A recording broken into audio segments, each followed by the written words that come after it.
Hello, I'm John Lithgow. Welcome to American Cinema. What do the directors of Star Wars and Goodfellas have in common? They both went to film school.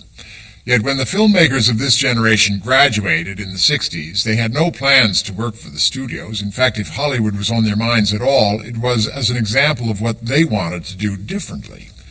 The first feature of a filmmaker from USC named George Lucas had a title that read like a license plate, THX 1138. A film with striking imagery, it perplexed studio executives. He later made Star Wars. The first feature of a filmmaker from NYU named Martin Scorsese was picked up by an independent distributor who changed its title and put it in some local theaters. It didn't last long. He later made Goodfellas. Steven Spielberg, Francis Ford Coppola, Brian De Palma, though their early work was not mainstream Hollywood, their later work would ultimately represent what Hollywood did best, with works like E.T., The Godfather, and The Untouchables, blockbusters.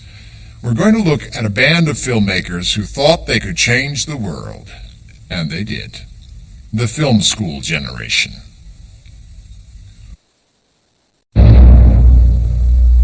A long time ago, in a galaxy far, far away. Episode 4, A New Hope. It is the end of the 60s, the beginning of a new decade. Hollywood and the old studio system is floundering, out of touch with the audiences who turn Easy Rider into a runaway surprise hit. Over the next few years, a generation of young directors, sometimes called the movie brats, will come to power. They include Francis Coppola, George Lucas, Martin Scorsese, Brian De Palma, and Steven Spielberg. And they will make some of the most successful films of all time. They will create the phenomenon of the blockbuster movie.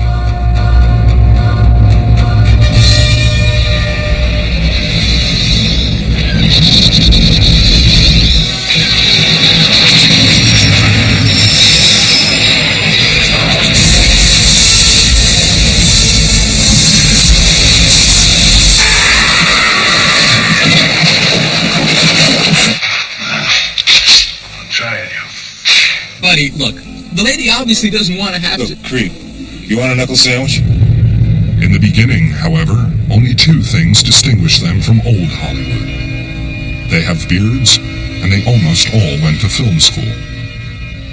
I never went to film school.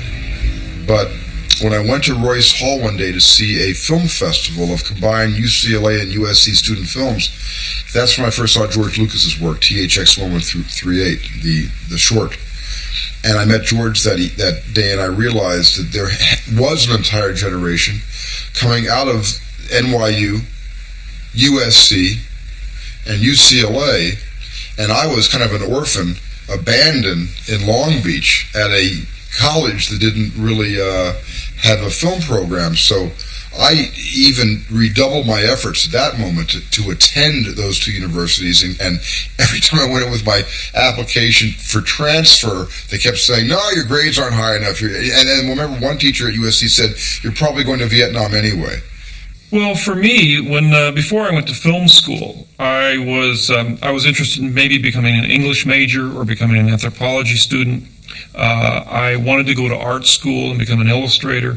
Those were the options that I was playing with. I didn't know very much about film at all. I was interested in photography, and it was really out of my interest to become an illustrator. I ended up at USC Film School. I didn't know anything about it. I thought this might be interesting. I got in there, and within a month, I had discovered something that I loved, something that I was very good at. I was learning the techniques of filmmaking, and I learned them very fast in a period of 18 months. I learned about animation, about screenwriting, about directing, about camera, about editing, a whole range of techniques, and I learned it very fast. And I think that was a real advantage, because when I got into the film business, I could get jobs as a cameraman, I could get jobs as an editor, I could work as a writer, and eventually I became a director.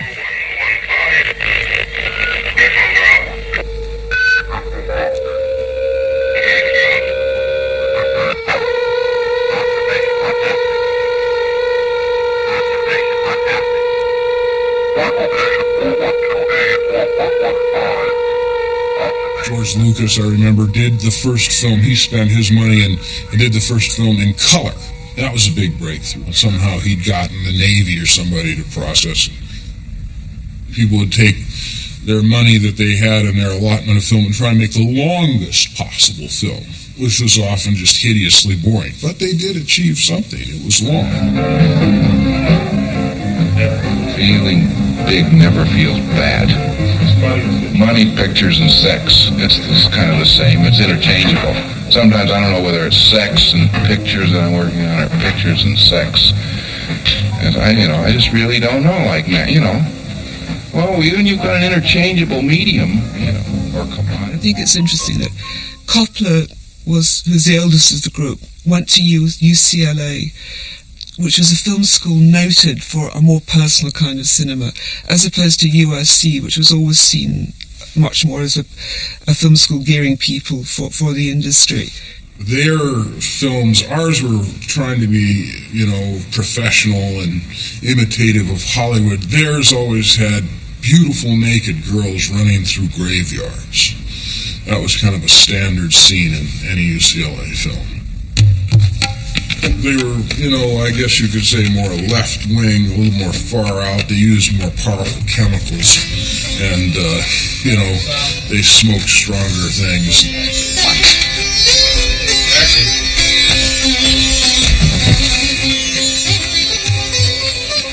The reason I went to New York Film School is because I was living in New York. We were totally separated from the main part of the industry, which was California and Hollywood.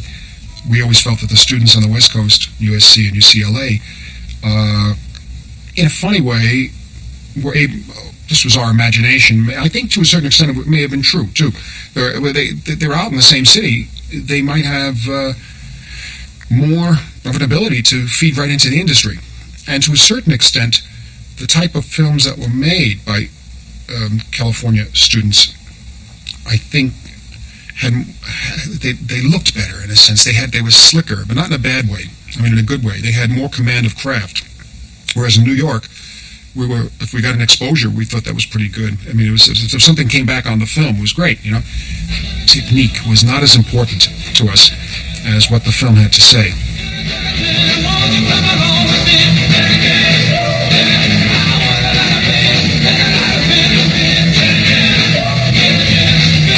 We really were kind of making street movies. Marty was making movies about the Lower East Side, the Italians of the Lower East Side. We'd have seen all these sort of 16mm documentaries that had shown us things we'd never seen before.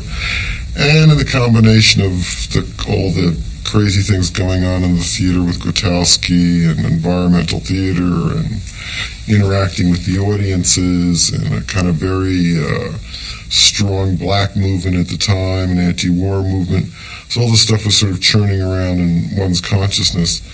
This whole new way of involving an audience in a kind of visceral way that they'd never been involved before. What's his real name? Hey, how does he know? Does he know me? Freeman! Martin Freeman! I know him! My name is Sid Murray Sid. Minister of the Black Panthers. I know him. He was trying to bomb my house. Freeman, where do you live, Martin? I live up in Scarsdale, Sip. Oh, yeah! I live up in Scarsdale. What do you mean, Scarsdale? Come on, Martin, what's this, huh? Acorn Street! Acorn Street! The only thing we could do was try to express ourselves on film the way the people around us were doing that. And we had hoped, of course, that would lead to making films in narrative cinema in America. Definitely when we were in film school, there was absolutely no chance at all of making it into the Hollywood film industry, and nobody even considered it. The most chance we had was maybe to become a ticket taker at Disneyland. Well, at the time, all these directors emerged, there was actually no way they were going to be employed by Hollywood. Hollywood was very much a closed industry in those days. And the way into theatrical filmmaking was via Roger Corman, and Coppola was the first one, obviously, to work for him. Later, Scorsese. Corman provided the model for the sort of independence they wanted. His big advantage, I think, was his output deal that he had with American International and several television companies. Anything that he produced, they would put on the air. It didn't matter what it was, as long as it was long enough. he realized more than anybody else working in the commercial industry at that time that there was a lot of talent amongst film students. They would work very inexpensively and work very hard. Who's That Knocking was shown in California under a different title. The theater manager didn't like the title, so he changed it, which was a good idea. I didn't like the title either. And Roger Corman saw it, or people that worked for Roger saw it. And Roger was always looking for new young talent coming out of universities or out of anywhere in California, New York, whatever. And he offered me the sequel. He called it the sequel to Bloody Mama, which was Boxcar Bertha. The thing that applied real well from student filmmaking to that kind of filmmaking was to make what you had go as far as it was possible, to try and get it to look as much like a bigger film as possible, and to never sit there and say, I need more. I'd like to withdraw my entire account. Your entire account? Yes, ma'am, the whole thing. And your name? John Dillinger. All right, everybody, hold it right where you are. This is a robbery. I look at it today and it looks real crude, but I didn't feel terribly constrained when I was doing it. The things that I liked and wanted to put into it, the sense of the land and the kind of folk tale told in a kind of John Ford vista, that's all free, that's there. Johnny! You just have to be inspired by The Searchers or something else good to steal. I didn't need a big budget to do that.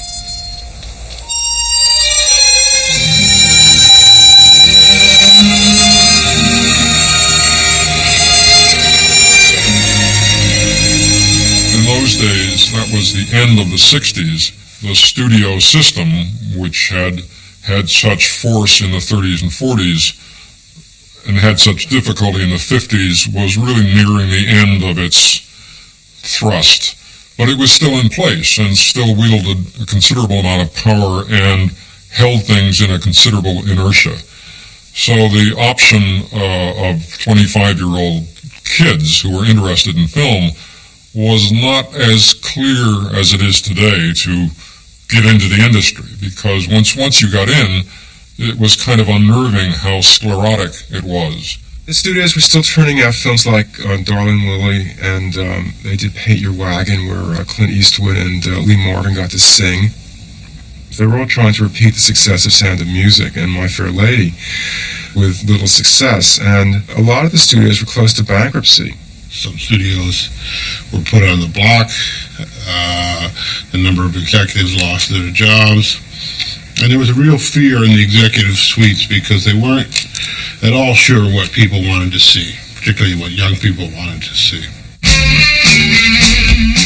Easy Rider came along in 1969, cost $500,000, made by nobodies, dope, unhappy ending, hippies, long hairs, and cleaned up. It was a huge hit, and it was really a revolution.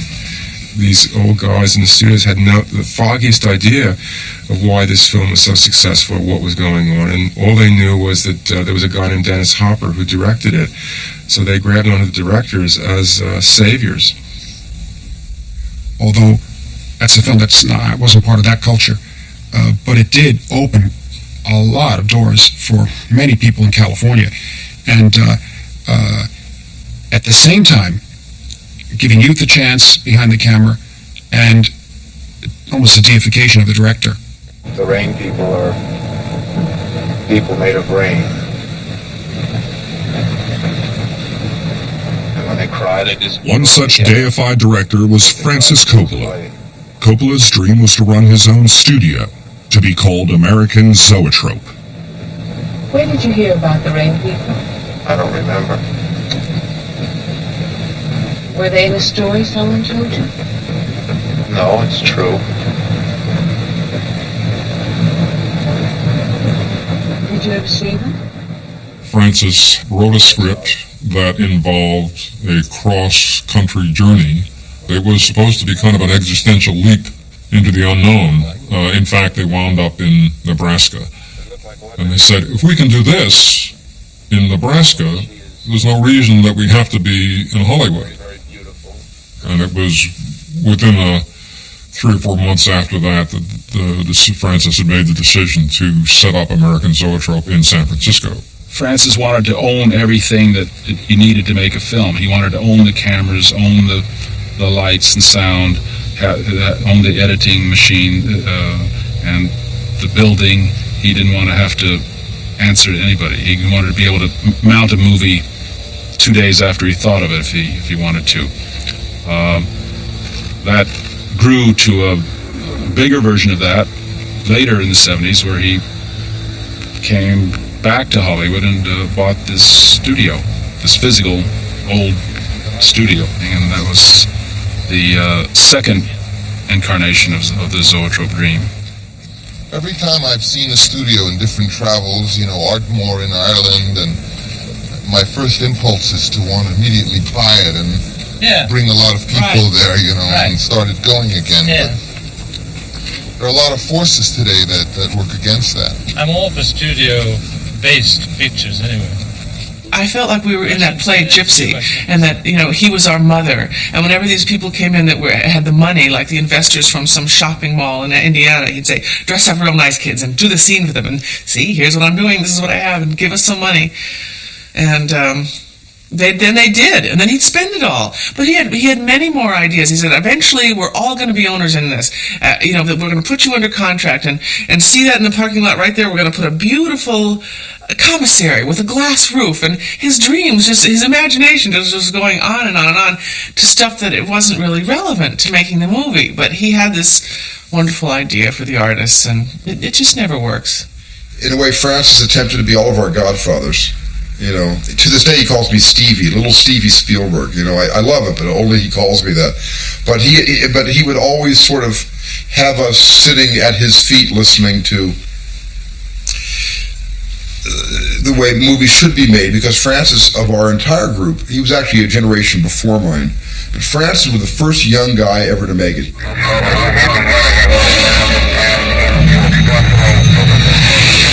Francis had signed a development deal with Warner Brothers.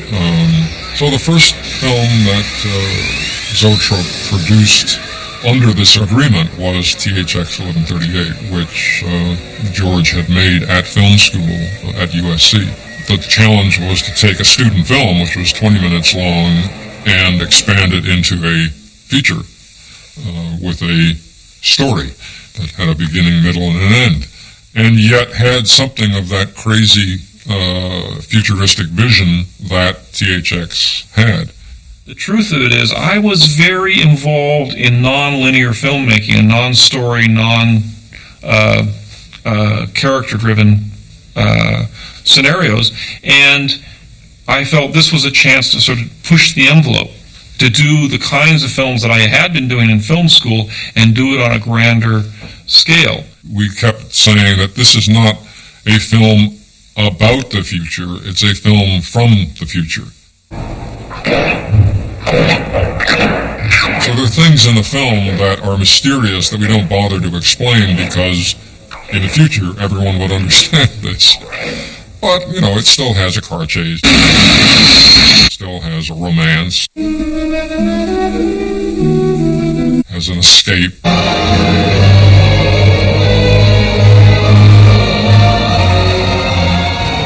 When I made THX, I knew it was going to be controversial in terms of what the studio wanted. They gave me the chance to make the movie. They didn't really understand it.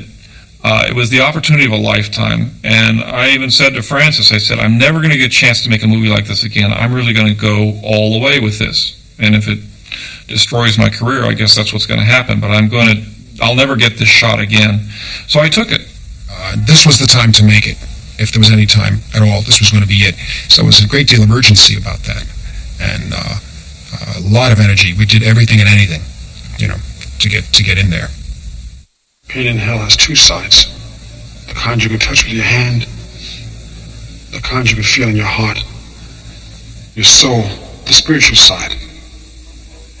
And the worst of the two is the spiritual.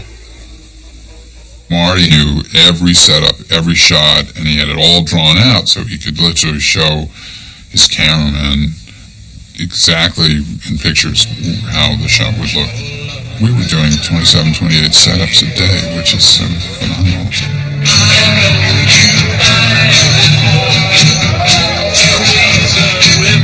He had thought out almost every single tracking shot, and it became his signature, and we just left the camera on the dolly all the time. And so, every move had a little bit of choreography.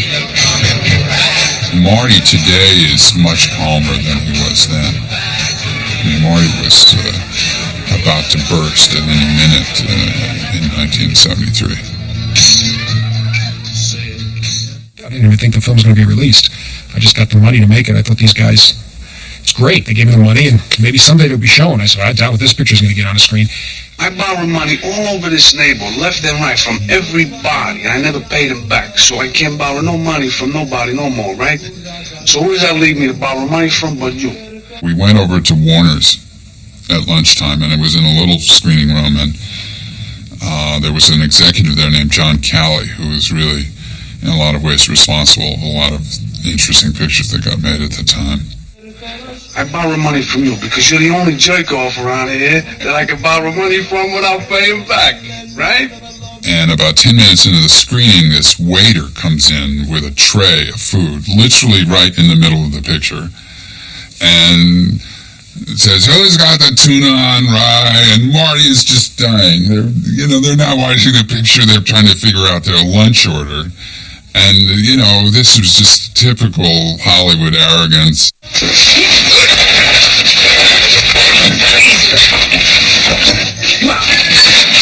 Come on. Fuck face! And Callie comes and sits down next to me, and we were both dying. And he says, "This is the best movie I've seen all year, but I have to take a leak. Do you mind stopping it?" And where's the button? And so we went back and we finished the movie, and he got up and he said, "We're buying this movie." As soon as the film came out, as soon as the film was released, it was released around the same time as American Graffiti and George Lucas's picture. And of course our picture, a few weeks later, went into the ground, buried forever to a certain extent, except that, and then it came out on television and things like that. People still stop me in the street about it. But American Graffiti it was the overall across the board, a real American memory, nostalgic piece. George Lucas's American Graffiti was a massive surprise hit.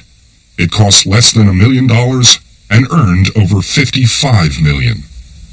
Anytime a film comes along that is different, there is a risk. The risk is nobody's going to get it, or the other risk, which is the good side, is the studio is kind of behind the curve, and this film is in advance of the curve. They're where the audience is, and there's a surprise. Well, I think that's what happened with Graffiti. The audience was more ready for the film than Universal in 1973 thought they were. It was an exercise in learning the craft of storytelling and the craft of character development. But even then, I pushed the envelope very far, and it was so far out that the studios, again, didn't like it. They didn't want to do it. They said, this is just a musical montage, doesn't mean anything. But it was as straight and as conservative as I could get at that time. When you read the script of Graffiti, at the top of every scene was the usual things, exterior parking lot, Mel's, but then there would be the name of the song that George was playing when he wrote the scene.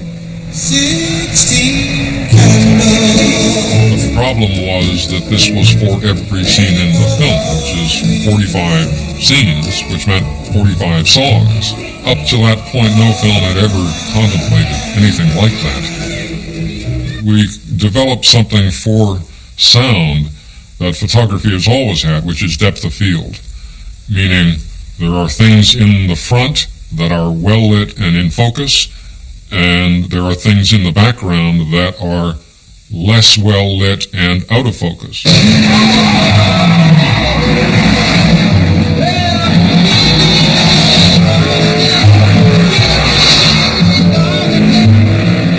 knew we had to approach it in a semi-documentary style.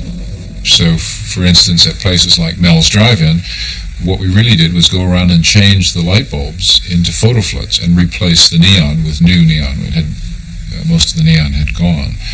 And that was really the lighting style, with a little bit of movie lighting kind of thrown in where necessary to boost it up. But 80% of the lighting was real. Inside the cars, we used slight booster lighting of minimal kind to bring it up slightly above the ambient light. I was basically a documentary filmmaker from the streets. American Graffiti was kind of a documentary film in a dramatic context. I was actually in film school in the 60s, and 1965, 1966, it was the beginning of all of the youth movements that were going on around the world, and the film departments were no different. We felt that we were going to take over the world, that we were going to make real change, and that things were going to be different from the way they were. I think what happened sort of in the mid-60s was the decline of the major studios, the rise of the independent filmmaker, and a sort of change in the intellectual attitude of college students in America especially, that those students that always wanted to write the great American novel changed into those that wanted to make the great American movie. Well, the people that I was hanging out with at the time would go and see films like The 400 Blows, and we all just went, what the hell is that? I mean, that's a whole new feeling, and it leaves you stunned when you leave the theater. And how can we make people in Hollywood that are making movies like those Elvis Presley movies that are making a lot of money come around to do movies like that? And I think eventually it melded together. There's a little left turn here, a little right turn there, and finally, I mean, people listened. Well, I think actually they were all influenced by the new wave. I mean, the range of influences on them was actually quite vast. I mean, Milius discovered Kurosawa when he was surfing in Hawaii. In fact, De Palma in the late 60s was talking about wanting to be the American Godard. I think Truffaut, Antonioni, I mean, if you look at Filmatic Conversation, Blow-Up's an obvious influence. So I think they absorbed a lot of influences from world cinema. First and foremost were Hollywood films. That was the main thing, because I grew up experiencing those. Ford and Hawks, Victor Fleming, Hitchcock and Wells. British films. David Lean. Godard and the New Wave. Godard, Truffaut and Godard. Godard and Truffaut and Louis Malle. I like Philippe de Broca. Michael Curtiz. Francesco Rossi, and there was the first Bertolucci films. Antonioni. Visconti. Penny Baker, Leacock. Shirley Clark. The Maisels. John Cassavetes.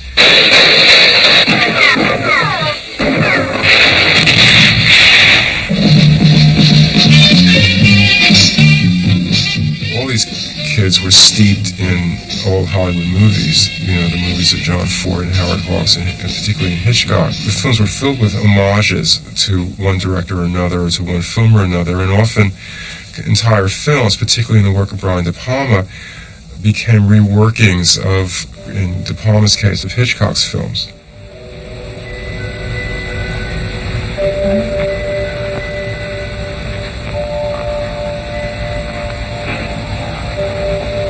Surprise.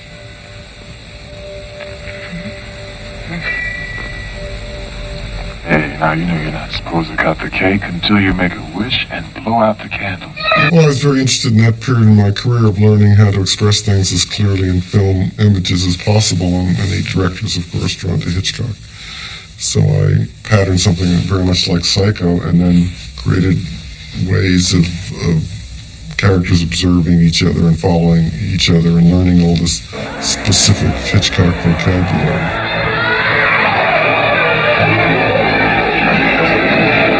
What is cinema, and how do you express things in purely cinematic terms without trying to use other forms, which are basically me talking to the camera?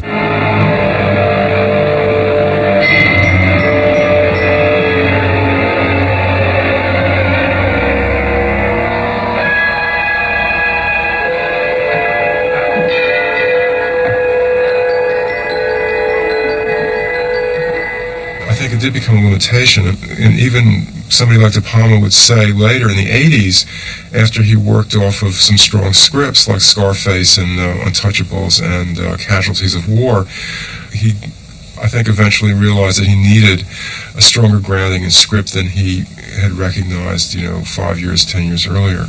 It's boring when every film student, or in fact most of the audience, that was audiences and now it's the cine literate, just sit watching a film and saying, oh, that's the shot sequence from Psycho, or that's the discovery of the burnt homestead from The Searchers. I mean, it's not interesting. And I think, again, if you were to analyse, in fact, all the films this group have made, the films that are most interesting, I think, are the ones that are most personal, not the ones that are borrowings, but the ones that are actually rooted much more in their own experience. And I think, for example, with Milius, I think his best film was Big Wednesday, which is absolutely rooted in the time that he was a surfer in Hawaii and in California. Obviously, you can talk about Big Wednesday in terms of Ford, the sense of mythologizing the past, but it's totally imbued with his own past and his own experience. Eric Alden.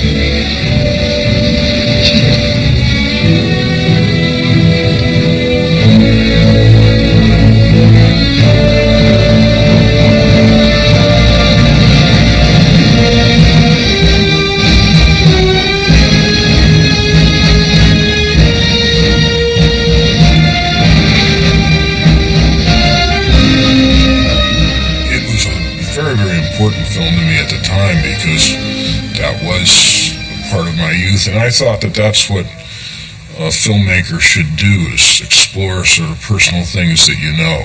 There's a cliche that everybody has one good story in them, which is their story of their life. And when you are starting out, those are the stories you write about. And I think that was considered to be, the proper thing to do. That's what socially responsible people did. You addressed your life and your issues. Loneliness has followed me my whole life, everywhere. Bars and cars, sidewalks, stores, everywhere. There's no escape from God's holy man.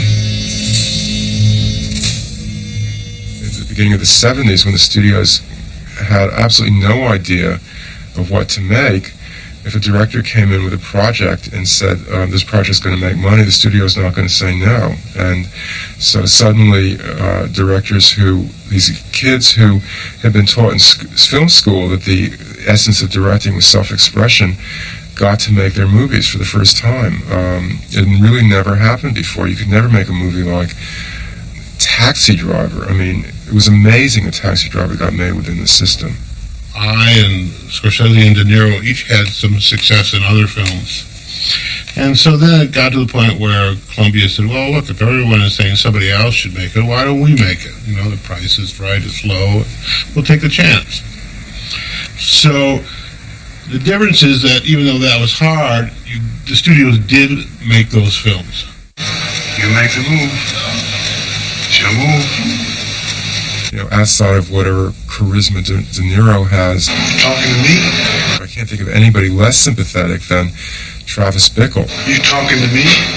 You cross the street to get away from this guy. But who the hell else are you talking? You talking to me? Plus, it ends with this unprecedented carnage, which is extraordinary even now. I mean, if you watch I watched the film a few months ago, and it's still probably one of the most violent scenes in American cinema.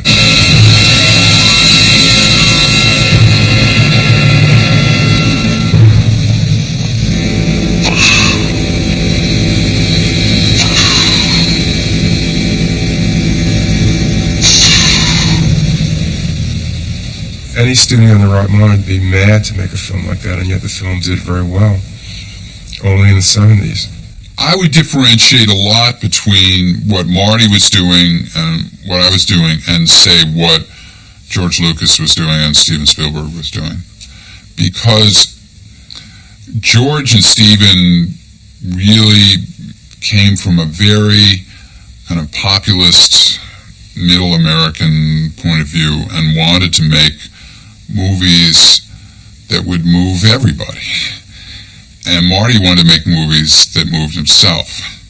I think there's another contradiction in all this, which is that when you look at a director like Coppola, who's committed in all sorts of ways to, in his own work and through zoetropes, through the work of others, to making personal cinema, I think it's actually arguable that his so-called commercial movies, like The Godfather, are of a more personal nature than his so-called art movies. We've known each other many years, but this is the first time you ever came to me for counsel, for help. I can't remember the last time that you invited me to your house for a cup of coffee. Even though my wife is godmother to your only child.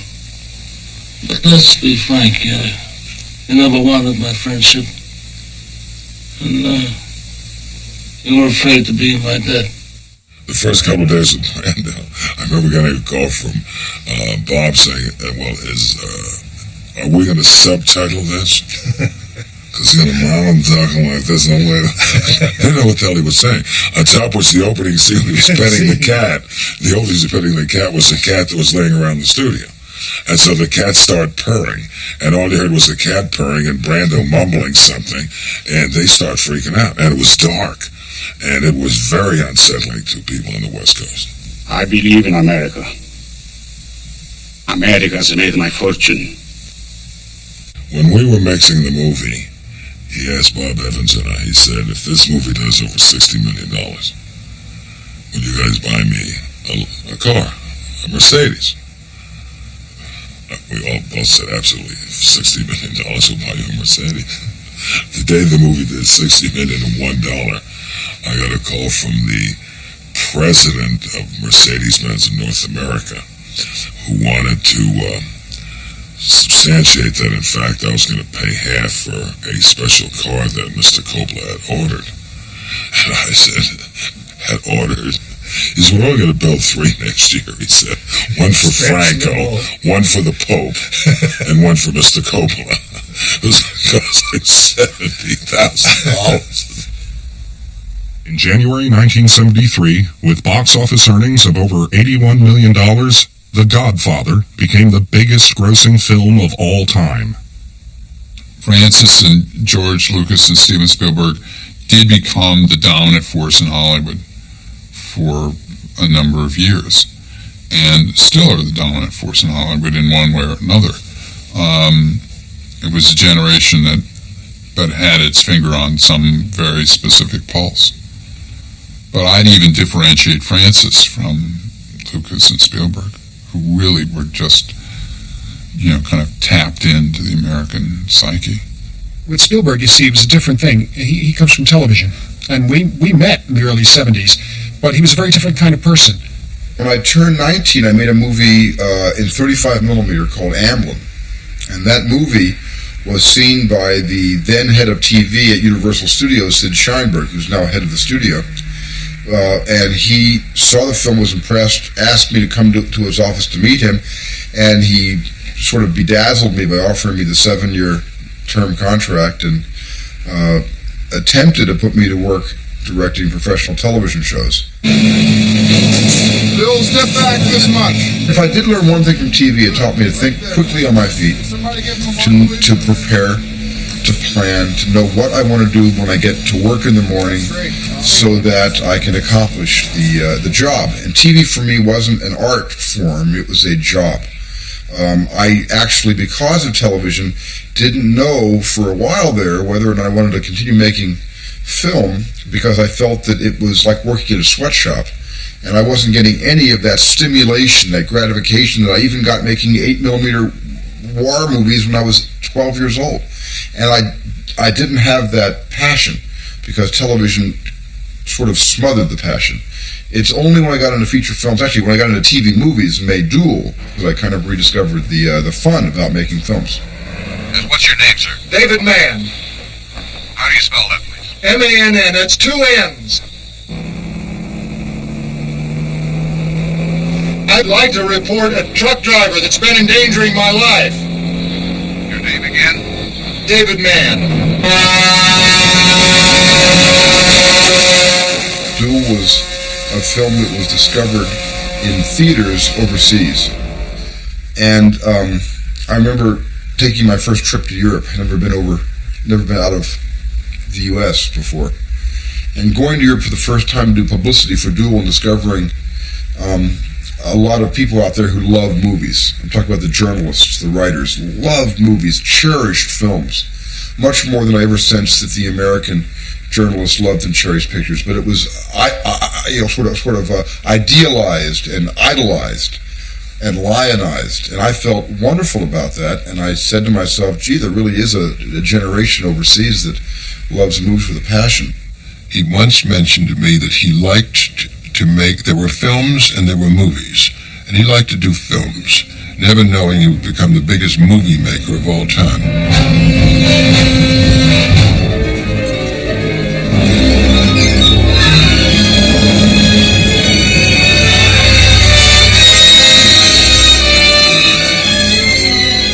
That's a 20-footer. I think with Jaws, because it came from a #1 best-selling novel, that Universal gave a little more top spin to the advertising program, but no more so than they gave to the other 12 films they had coming out that year.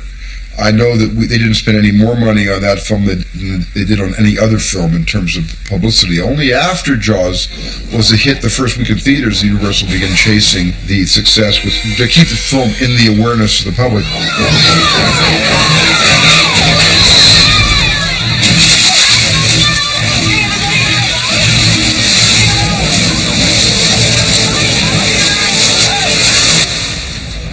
It was the massive worldwide success of Jaws which put the idea of the blockbuster movie firmly on the map. People didn't really talk about blockbusters that much in those days. That was an idea that began to take shape in the early to mid-70s. The public has realized that the character, what makes a picture a blockbuster is the willingness of people to see it 2 or 3 times, like Star Wars or Jaws. There are not enough people who go to movies out there to make something $100, $200 million picture unless you see it, there's that habit audience. So all of a sudden, by the mid-70s, the movie industry was traumatized. The pot of gold began to take shape, and studios began to say, aha, can't we open a picture in more theaters and spend more money to advertise? And the whole interior dialogue in studios was distorted and I think corrupted irrevocably.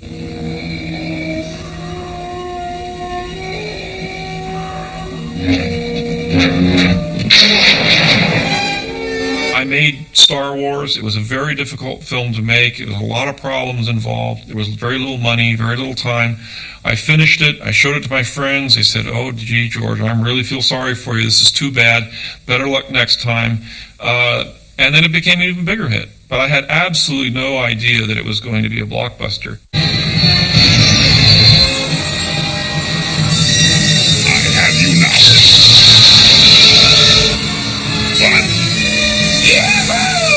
It opened a year after the end of the Vietnam War, and I think the country had gone through such a trauma of being divided, the left against the right, the pro-war and anti-war, had been at each other's throats for so many years and with such bitterness that everyone was looking for an opportunity to find something they could share in common and feel good about and unite around.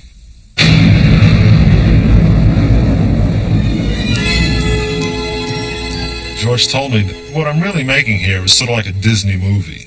So he said, Disney films always make $16 million. You could look at every picture they've ever released, they make $16 million. This picture is costing around 10. So there's no way we're going to break even on the film. He says, but I think that with the merchandising of products related to the film, we may be able to break even.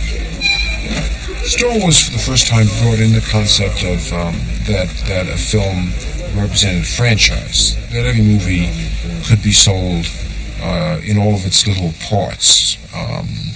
There were products.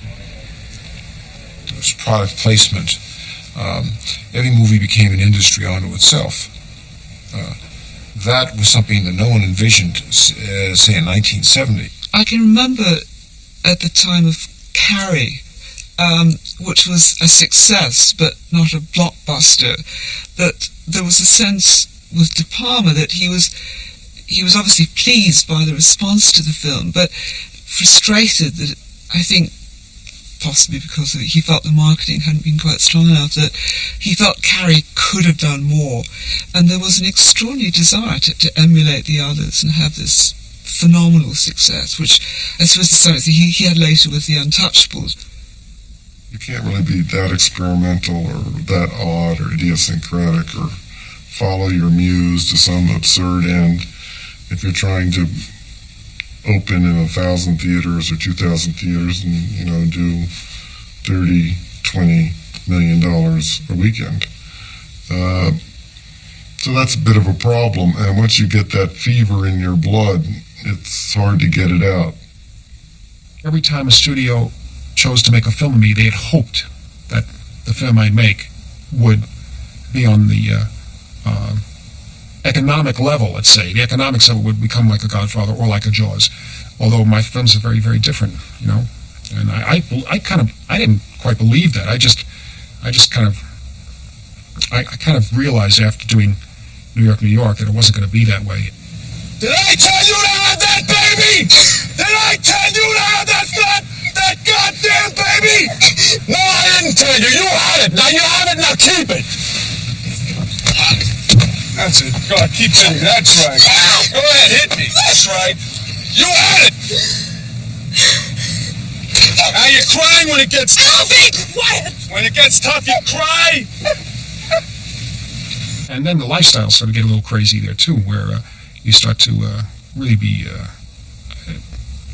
you get into a kind of doing 10 things at once and pouring your energy into places where it shouldn't go, overdoing it in every level, and somehow you come out alive. I came out alive 2 years later, but the 2 years were quite horrendous.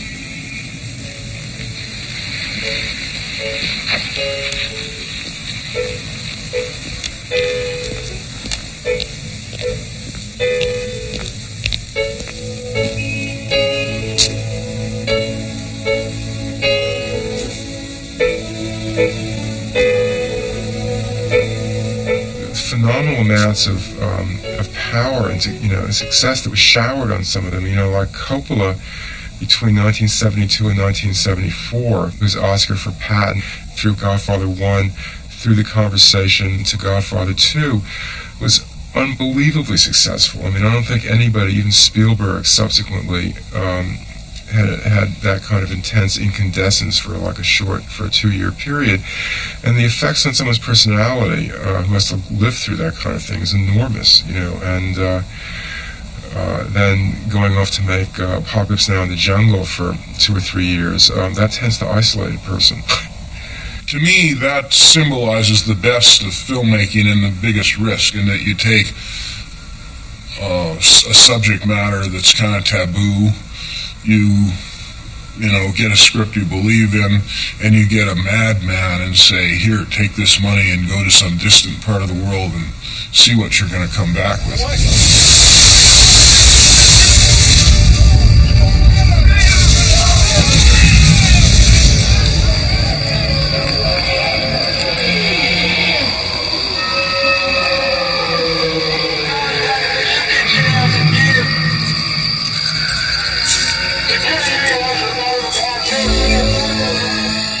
Unless you take the risk and say to somebody like Francis, who's capable of doing something really great, here, go off and push the edges of the envelope, do the best you can, and let's see what happens. You're never going to make that kind of film. Films cost more to make today than ever did before.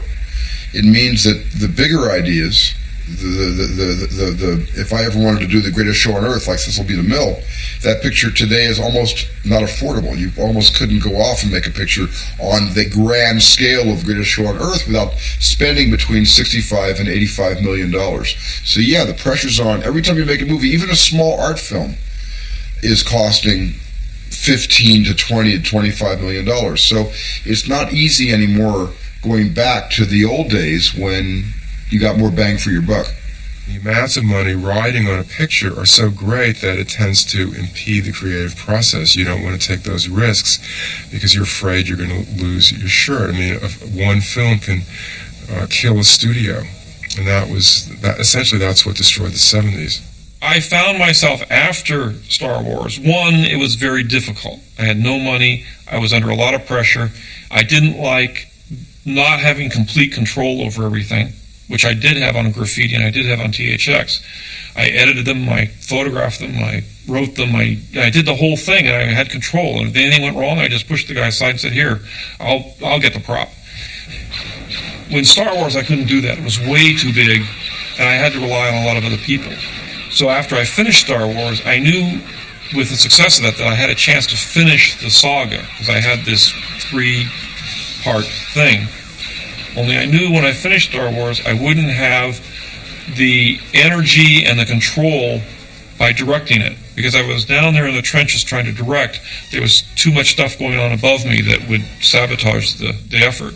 So I moved upstairs and I became an executive producer. It was like the, other ideologies that failed, like communism or something, I mean, it's a great idea and you can believe in it. It's very glorious to run up the steps of the Presidium bearing a red flag, but then the bureaucracy takes over, and in that case, the idea was that all of these young filmmakers were going to be able to express themselves, and they were going to be filled with great ideas that would change the world and give us great works of art, when in fact these young filmmakers had no great ideas at all, or any ideas at all for the most part, only gave us greater explosions. And these days, it's a matter of, the film should make money. It really should. But if you feel it's not going to, if you feel it's not going to make money like Goodfellas made money, which I didn't think would make money either, but it did, or Cape Fear, then you have to be prepared to cut your budget down so the studio takes less of a risk. And it's tough on me. Well, it's my problem. I have to find a way to get the picture made and be able to say what I want to say.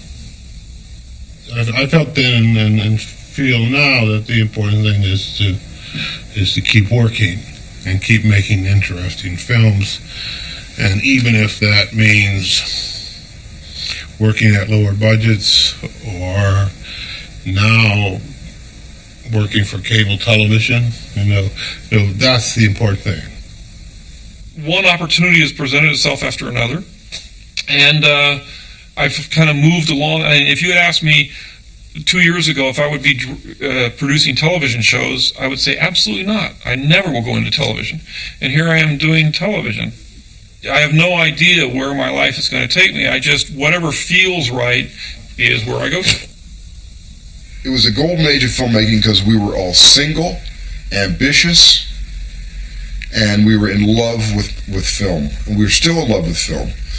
But we're no longer as ambitious, and none of us are single. And I think once we started getting married and having kids, we began to fraction, and then we began to divide, and we began to go into our own lives and our own lifestyles. When I had a family, I know that the amount of time I talked to George, Francis, and Marty on the telephone was cut down in half. And as I went from 1 to 5 children, now we have to make a conscious effort to reunionize and get together, and because now I'm sort of in my family and into my life in a kind of a more of a homey way. But when I was in my 20s and they were in their 20s, we all, we were kind of married to each other. As you get older, it's more, here we go again. The struggle's on. Is the fish going to eat me, or am I going to eat the fish on this one? And there was some kind of camaraderie back then and I guess you were not, you also felt immortal the fish could never completely eat you. But as you get older, and you feel your feet and legs being bitten off, you begin to wonder, are you going to survive this one? I still feel that I'm part of the Hollywood system because in the end that's the dynamo that generates all of the money, and eventually it filters down through and into independent films, but you have to respect the engine, and the engine is the commercial film industry. I mean, I remember once rather humorously having a conversation with George Lucas, and George was saying that he wasn't Hollywood because he lived up in Mill Valley. I said, George, I hate to break it to you, but you are Hollywood.